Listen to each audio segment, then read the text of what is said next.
This is the best support hero to play right now in this meta. Hi, I'm Torte, and if you're struggling to find a strong support hero to help deal with unkillable heroes like Slark, Monkey King, Wraith King, Morphling, Huksar, and more, maybe it's time you looked at Ancient Apparition. This hero is a great first pick support hero right now that punishes a lot of second pick carry and offlane heroes you would typically face. Let's break it down. So if you haven't been paying attention to the meta this past, I don't know, year, it seems strength heroes continue to dominate this meta, and no matter what the developers do, these heroes continue to show up. Even with some agi carries that have slipped through the cracks like Morphling, Slark, or even lately Ursa, they all manage to have massive regeneration capabilities that just makes it hard to keep them down and out in a fight. I mean, we're even seeing Wraith King as an offlaner, so every match just feels excessively drawn out and hard to overcome. Especially true with the prevalence of Sange Yasha being picked up every game. The health and health regeneration of heroes has risen significantly with no real way to stop it, even when the developers tried to buff Spirit Vessel in 7.38c. This is why Ancient Apparition is so popular, because it's the first pick support that serves as a general blanket counter to this tanky meta thanks to his ultimate ability Ice Blast, which both prevents the enemies from regenerating and instantly kills them if their health falls below a certain amount of HP. So from level 6 onward, popular ganking heroes like Bounty Hunter, Legion Commander, Lion, Puck, Queen of Pain are going to have their jobs made vastly easier knowing that Ancient Apparition can finish most enemies off from anywhere on the map with Ice Blast. And in 7.38, he was buffed in 3 separate ways. 1. His Cold Feet stun duration was buffed in its later levels.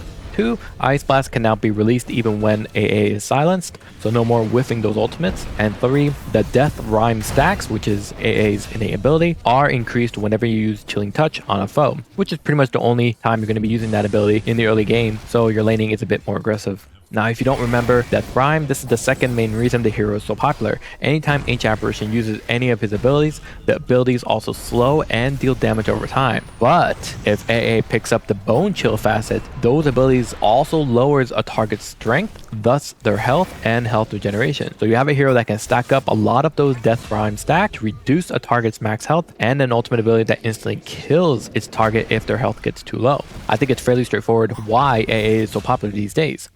So let's talk about the build. We start out with a point in Chilling Touch, as this is probably the only time you're going to use this ability to harass or secure the range creep before your enemy lane denies it. After a single point in Chilling Touch, we max out Ice Vortex with a point in Cold Feet. Ice Vortex has a low cooldown, and it is the cheapest mana cost ability in your arsenal during the laning stage that enhances magic damage dealt to any enemy caught on it. Ice Vortex is also the closest to a farming ability that AA has, since it has a generous AoE, and the range is great for when you want to contribute to teamfights without sticking your neck out in danger. Ice Vortex is probably the most pertinent spell for AA, as it allows you to scout ahead, help see high ground, or even deward enemy wards. Subsequently, after Ice Vortex, Cold Feet is your next ability, evidently because the two abilities both stack up your rhyme stacks, but also the increased magic damage of Ice Vortex with the combined slows of the two abilities means you are more likely to ensure the enemy stays within the range of your charging Cold Feet ability to secure the stun, which you can then follow up with Ice Blast, knowing that it all deals increased magic damage.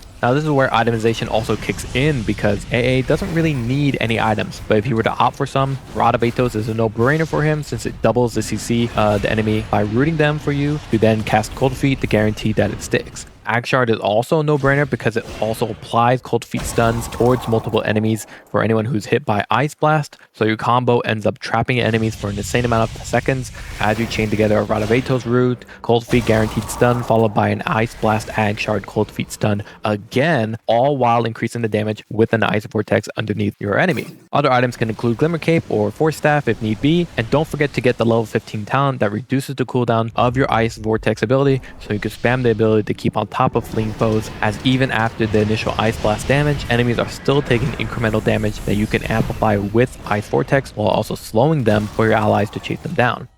So, in conclusion, Ancient Apparition is such a strong pick right now because he shuts down a lot of strength-based oriented meta where Sange is prevalent from the mid-game with Sange Yasha to even the late game with Abyssal Blade. In 7.38c, they did buff a hero that counters Ancient Apparition easily, Templar Assassin, and we're seeing her win rate increase over the course of this patch in reflection to AA. All that said, Ancient Apparition is strong because he acquires very few items, but his abilities scale into the late game while having the global follow-through of his ultimate ability, Ice Blast, to help with mid-game ganks and fights. So long as you can get out of the lane stage AA's weak point, you'll have a hero that provides everything as a proactive and aggressive team wants you to do.